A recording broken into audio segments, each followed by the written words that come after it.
अगर आप भी लेना चाहते हैं देश दुनिया की तमाम जानकारी तो आज ही सब्सक्राइब करें हमारे चैनल को। साथ ही नीचे दिए बेल आइकन को जरूर दबाएं ताकि हर अपडेट आप तक पहुंच सके। नमस्कार, पर आप सभी का स्वागत है।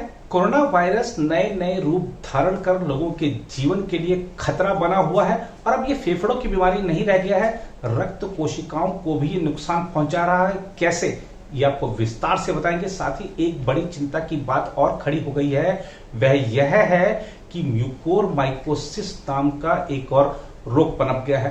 पिछले साल भी इस तरीके के जो मामले दिखे थे और अब इस साल भी जो लोग कोरोना से ठीक हो चुके हैं उनको यह बीमारी अपना निशाना बना रही है। खासतौर पर जिनको डायबिटीज है वो लोग इसके निशाने पर हैं। आंखों की रोशनी चली जाना, जान चली जाना आम बात हो गई है इस बीमारी से।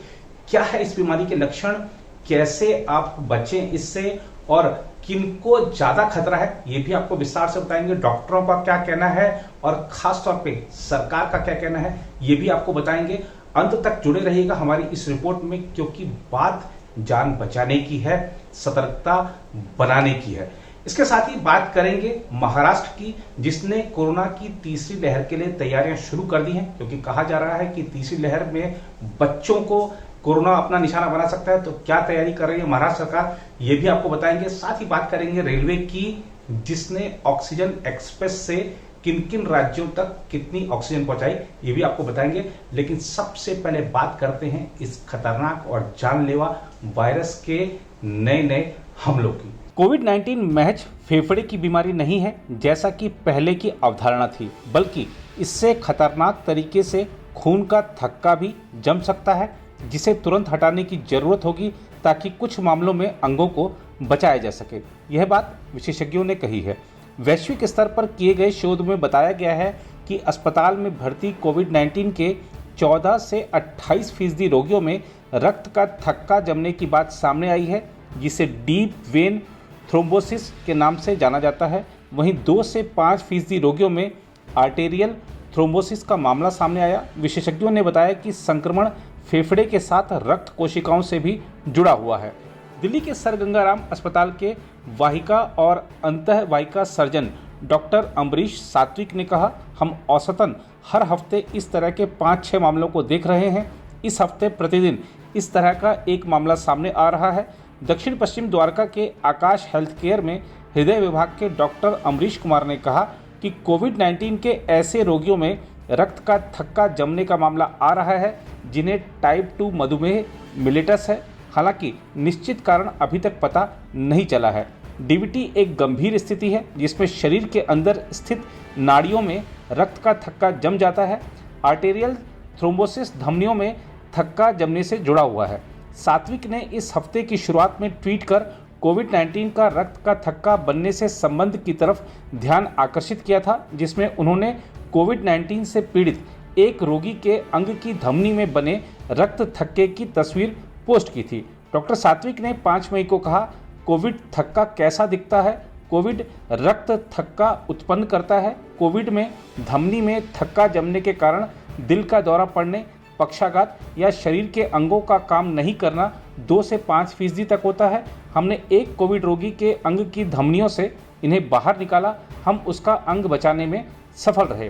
पिछले वर्ष नवंबर में लांसेट पत्रिका में छपे अध्ययन के शोधकर्ताओं ने कहा कि शोध से पता चलता है कि कोविड-19 और थ्रोम्बोइबोलिज्म के बीच काफ़ी संबंध है। रक्त थक्का जमने के कारण रक्त कोशिका का बाधित होना ही थ्रोम्बोइबोलिज्म कहा जाता है। शोधकर्ताओं ने निष्कर्ष निकाला कि कोविड-19 में टीई दर ज़्यादा है और इसमें मौत होने का खतरा ज़्यादा होता है। डॉक्टर सात्विक ने कहा, हम 1 वर्ष से ज़्यादा समय से कोविड-19 के पैथोफिजियोलॉजी को समझ रहे हैं। जब यह चीन और पश्चिमी देशों में फैला तो इसे वायरल न्यूमोनिया माना गया। कोविड के गंभीर मामलों को एक्यूट रेस्पिरेटरी डिस्ट्रेस सिंड्रोम बताया गया, जिस कारण दम घुट जाता है।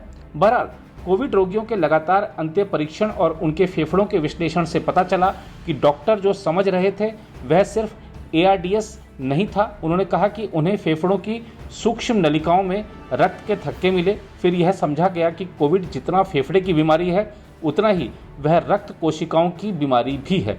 इसके अलावा कोरोना की दूसरी लहर से जूझते देश में एक और चिंता की बात खड़ी हो गई है।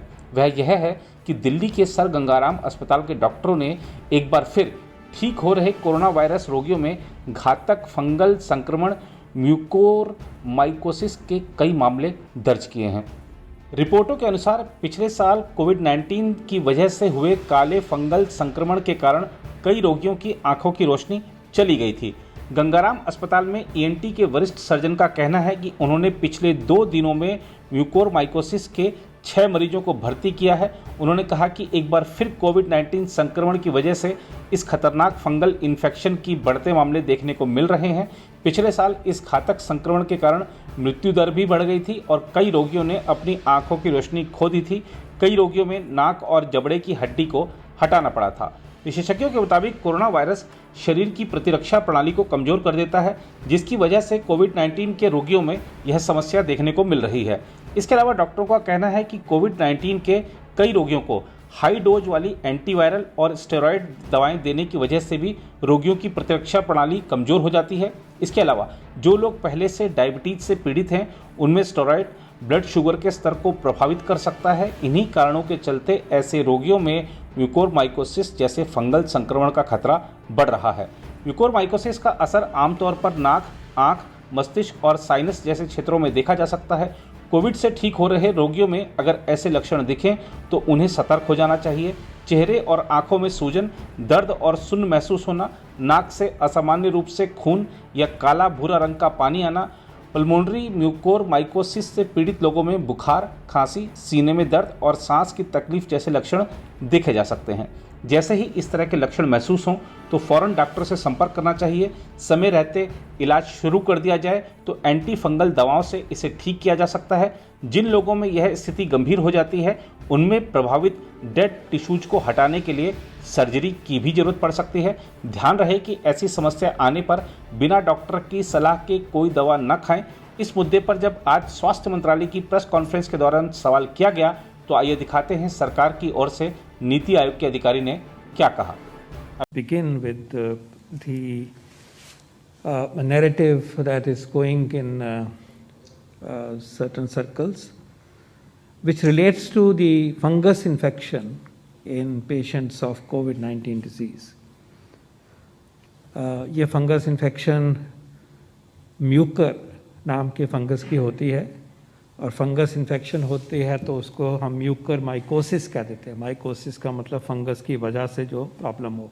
फंगस फफूंद है जो कि वेट जगह पे घरों में भी लग जाती है फंगस। तो म्यूकर एक फंगस है, ये जहाँ पानी इकट्ठा होता है लगभग वेट सरफेस होता है वहाँ पे रहती है। एक इम्पॉर्टेंट बात इस डिज़ीज़ में ये है कि ये लगभग बहुत हद तक डायबिटीज़ के मरीज़ों में होती है। डायबिटीज़ नहीं है तो बहुत अनकॉमन है कि म्यूकोरमाइकोसिस हो। सुनने में आया है कि कुछ एरियाज़ में कुछ इन्फॉर्मेशन मिलती है कि जो कोविड से ठीक हो गए, कोविड चल रहा था, उनको म्यूकोरमाइकोसिस हुआ। लेकिन ये भी याद रहे कि ऐसी बहुत बड़ी कोई आउटब्रेक हो रही है ऐसा भी नहीं नज़र में है। वॉच कर रहे हैं और अपने तरीके से इसका सर्वेलेंस हम कर रहे हैं। तो रीअश्योर करना चाहेंगे कि ऐसा नहीं है कि बहुत बड़ी तरीके से कोई आउटब्रेक हो गई, ऐसा नहीं है। और प्रिकॉशंस लेंगे तो नहीं होगी, वो भी मैं आपके सामने प्रस्तुत करूँगा। सो फंगस है, इस फंगस का रिश्ता डायबिटीज़ की कंडीशन के साथ है। जब डायबिटीज़ अनकंट्रोल्ड होती है, डायबिटीज़ पूरे शुगर लेवल अच्छी तरह से हाई होते हैं, जैसे आपको मालूम है शुगर के, तो अगर वो नॉर्मल में नहीं है, नॉर्मल सिचुएशन में नहीं आए, डायबिटीज़ अनकंट्रोल्ड है तो म्यूकर अटैक करता है। इसके अलावा अगर ये मरीज़ डायबिटीज़ के, ये नॉर्मल सर्कमस्टांसिस की बात पहले मैं कर रहा हूँ, फिर कोविड पे आता हूँ। अगर उनको कोई बीमारी हो गई, उनको दवाइयाँ ऐसी मिल रही हैं जो कि हमारे इम्यून सिस्टम को सप्रेस करती हैं, इम्यूनोसप्रेसिव, स्टेरॉयड मिलें, उनके और कोई डिसीज़ अंदर आए, मान लीजिए कैंसर भी हो गया साथ में, तो इम्यून सप्रेशन होता तो इस डिसीज़ का प्रभाव उस डायबिटीज़ के पेशेंट में बढ़ जाता है।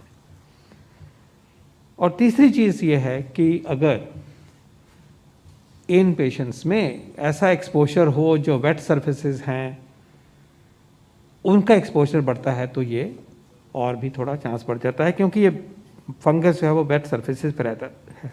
तो 3 फैक्टर्स लेके चलते हैं, डायबिटीज़ का होना, इम्यूनोसप्रेशन का होना, यही काफ़ी होता है इस बीमारी का प्रभाव आने के लिए। ज़रूरी नहीं है कि कोविड हो, ज़रूरी नहीं है कि ऑक्सीजन मिले, ये याद रहना चाहिए। ये बीमारी it well known, diabetes, immunosuppression, uncontrolled diabetes, mucormycosis can happen. But when it moves to the situation of COVID-19, then you must remember there are 2 other elements come into picture. One, that we are using drugs that suppress immune system. So we are using a class of drugs which is life-saving, steroids by the name of dexamethasone, prednisolone, methylprednisolone, Dexona. ये एक ही related compound है। जब ये इस्तेमाल होते हैं तो हमारा इम्यून सिस्टम कम होता है, डायबिटीज़ वाले का भी कम होगा और ये फंगस मौका पाके पकड़ती है। इसके अलावा जब इसी कोविड के मरीज़ को ऑक्सीजन मिलती है तो ह्यूमिडिफायर होता है, उसमें पानी होता है, उसमें कलेक्शन होने से फंगस की टेंडेंसी बढ़ जाती है। लेकिन याद रहे कि ये कंडीशन ज़रूरी नहीं है म्यूकर को आने के लिए। जैसे मैंने शुरू में समझाया कि डायबिटीज़ है, उन पेशेंट्स में आ जाता है, उनमें कोई बीमारी होती है, कमज़ोरी आती है, दवाइयाँ मिलती हैं तो आ जाता है। लेकिन जब ये तीसरा भी कॉम्बिनेशन जुड़ता है तो ऐसे कोविड में, क्योंकि ये होता है तो ये कोविड में उभर के शायद कुछ जगह पे इसका इंसिडेंस आया है। उधर कोविड-19 की तीसरी लहर के आने की आशंका के बीच महाराष्ट्र सरकार बच्चों के इलाज के लिए ढांचा तैयार करने के वास्ते बाल कार्यबल गठित कर रही है। स्वास्थ्य मंत्री राजेश टोपे ने शुक्रवार को यह जानकारी दी। आधिकारिक आंकड़ों के अनुसार राज्य में 15 फरवरी से शुरू हुई दूसरी लहर के दौरान 1,30,000 बच्चे कोरोना वायरस की चपेट में आ चुके हैं। राजेश टोपे ने पत्रकारों से कहा, बच्चों पर कोविड-19 की तीसरी लहर का प्रभाव पड़ने की आशंका के मद्देनजर बाल कार्यबल का गठन किया जा रहा है। हम नए रूप में पृथकवास या उपचार केंद्र तैयार करने चाहिए, क्योंकि आमतौर पर मां बच्चों के साथ रहती है। उन्होंने कहा कि राज्य टीकों की किल्लत का भी सामना कर रहा है। उन्होंने कहा, हमें मौजूदा टीका वितरण पद्धति में बदलाव करने की जरूरत है। अब बात करते हैं रेलवे की, जिसने 19 अप्रैल से अब तक 185 टैंकरों के जरिए 2,960 टन तरल चिकित्सीय ऑक्सीजन राज्यों तक पहुंचाई है। राष्ट्रीय परिवहन ने जानकारी देते हुए यह भी बताया कि अब तक 47 ऑक्सीजन एक्सप्रेस ट्रेनें अपनी यात्रा पूरी कर चुकी हैं।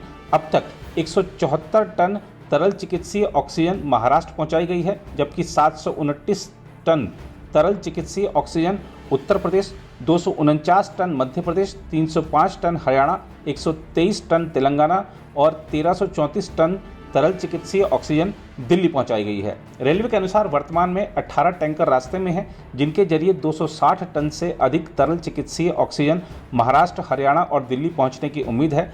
राष्ट्रीय परिवहन ने कहा, ऑक्सीजन लाना ले जाना बिल्कुल ही अलग कार्य है, हर समय आंकड़े अपडेट रखने होते हैं। उम्मीद है कि और ऑक्सीजन एक्सप्रेस ट्रेनें रात को अपनी यात्रा शुरू करेंगे।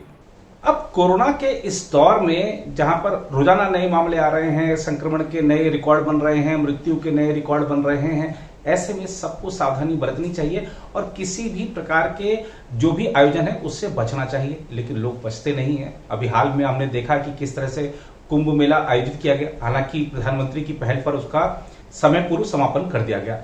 अब ईद आने वाली है तो उसकी खरीदारी की, जो लोग बाजारों में निकल रहे हैं उसकी खरीदारी के लिए, खासतौर पे हैदराबाद की मक्का मस्जिद में आज जब नमाज पढ़ने लोग आए तो कुछ भी कोरोना प्रोटोकॉल्स का वहां पर पालन नहीं किया जा रहा था। आप जरा दृश्यों को देखिए, हम तस्वीरों के साथ आपको छोड़े जा रहे हैं। हमको खुद से यह प्रश्न करना चाहिए कि क्या इस तरीके के आयोजन करके हम अपनी और दूसरों की जिंदगी को खतरे में नहीं डाल रहे? अगर आप जीवित रहेंगे तो अपनी आस्था प्रकट कर सकेंगे, अपने जो भी आपके धार्मिक आयोजन है उसमें भाग ले सकेंगे। मेलजोल तो बाद में भी हो जाएगा। फिलहाल सुरक्षा की बात है, फिलहाल जन स्वास्थ्य की सुरक्षा सर्वोपरि है, ये हम सबको समझना चाहिए। जरा इन तस्वीरों को देखिए, आप खुद से प्रश्न पूछिए कि क्या ये आयोजन सही था? क्या इस तरीके के आयोजनों से हमें बचना नहीं चाहिए?